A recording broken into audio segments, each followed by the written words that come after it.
Good morning, everybody, and welcome back to Wellness Wednesday. As you can see here, we have a special Wellness Wednesday scheduled for today as we talk about fishing and how it relates to work with our wrist and elbows. So how can wrist and elbow mobility help our fishing and help us in the workplace? As you can see here, by each level of cast, so whether I'm doing sidearm, mid-arm, or overhanded cast, the amount of elbow and wrist mobility needed changes. Well, the same is true in our job tasks, but we can never have too much mobility and we can never be too efficient at the job or at the task at hand.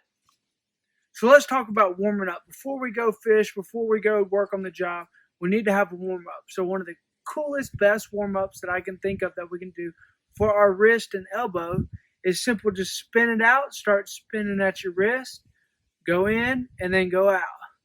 Go slow and big. Make sure we're getting our fingers in. Spread our fingers, scrunch our fingers over and over again. Then start bringing it into the elbow, still doing everything. Make sure you're going in and out throughout the whole entire thing. Part 2 of it, we can do what's called the wave, and we can roll it out. So all we have to do is do like the 80s dance move and roll it out. Make sure that we're getting our elbows up too. So again, roll it out. The slower you go, the more of a stretch that you can get. So again, roll it out. Here's a video of how I have the ratchet strap connected. I have it hooked onto the bottom of the chair and then the top of it looped around the top of my wrist. Alright, so let's say that we have some discomfort in our wrist or we want to get some more range of motion in our wrist. One of the easiest, best things that we can do is use a belt, a ratchet strap, or anything that can go around your wrist that can be connected to the bottom like what we have here. So what you're going to do is you're going to put that strap or that belt right over your carpal bones, which are in between your hand and your wrist. You're going to put your hand up underneath so that you can get movement, and you're going to go through whatever movement was causing you discomfort. So let's say extension was what was causing us discomfort. You're going to pull up on the band so that you have resistance going down through those carpal bones, and you're going to have your hand underneath. Then you're going to simply just go up and down just like this. Say flexion or bending your wrist back is what was bothering you. Same thing is going to be true. You're going to put your hand up underneath. You're going to put that band, make sure it's on your carpal bones, and you're going to go back and forth like that. Say it's not providing the relief you want. All you have to do is crank that ratchet strap down a little bit to make it tighter. Get your hand up underneath there and do the same thing again. So just like when we had the ratchet strap at our wrist, we're now going to put it at our elbow. Still the same setup around the chair. You're going to find your lateral epicondyle, which is the little bony prominence that you can find on the side of your elbow. And you're going to put your belt or your ratchet strap right below it. From there, you're going to shimmy over in your chair just a hair so that you feel the ratchet strap pulling towards the outside of your elbow. From there, you're either going to squeeze or open up your hand. So whichever one is causing you discomfort is the one that you're going to do.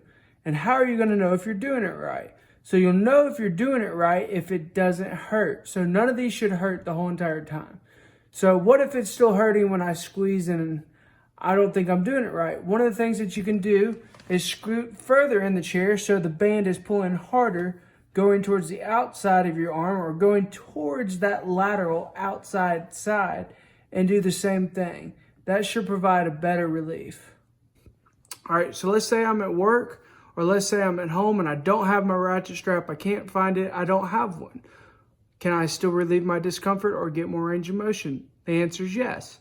All you have to use is this web space right here between your pointer finger and your thumb and apply that to the carpal row. So if you remember, the carpal row are those bones of the wrist. So it's in between where the arm bones end and where the hands bones begin. So it's the carpal line right here.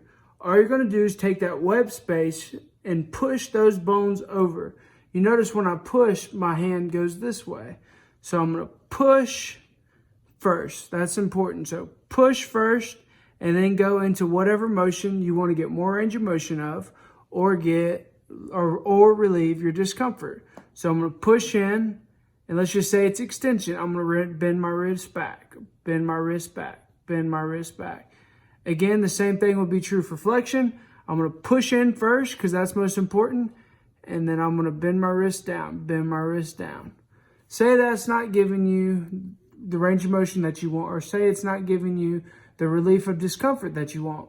All you have to do is flip your wrist over, apply that same glide. So I'm still using the web space on that carpal line, and this time you see my wrist is going this way.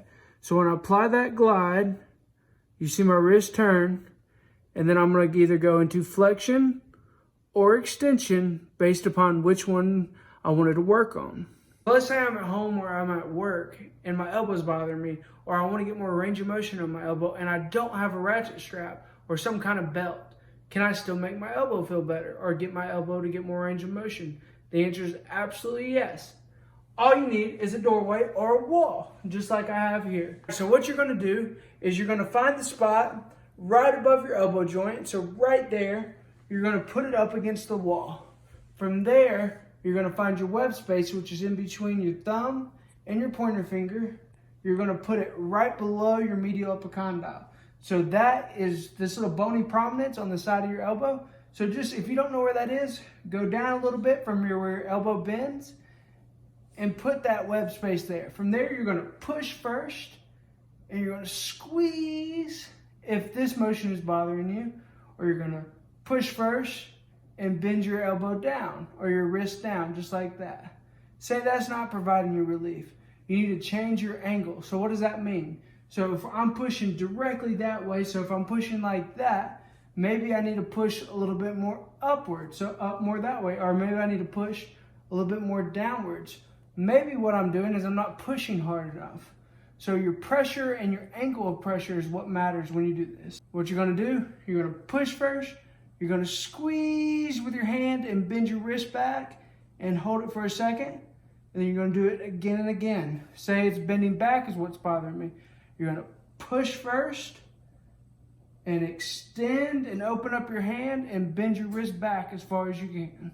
Again, you're going to push first, open up your hand, and bend your wrist back. Thanks everyone for watching, and if you want to catch a big bass like this, or if you want to have the most efficient elbows and wrists, I highly recommend you try these things out. Also, if you have any other questions or concerns, feel free to reach out. I would love to help you.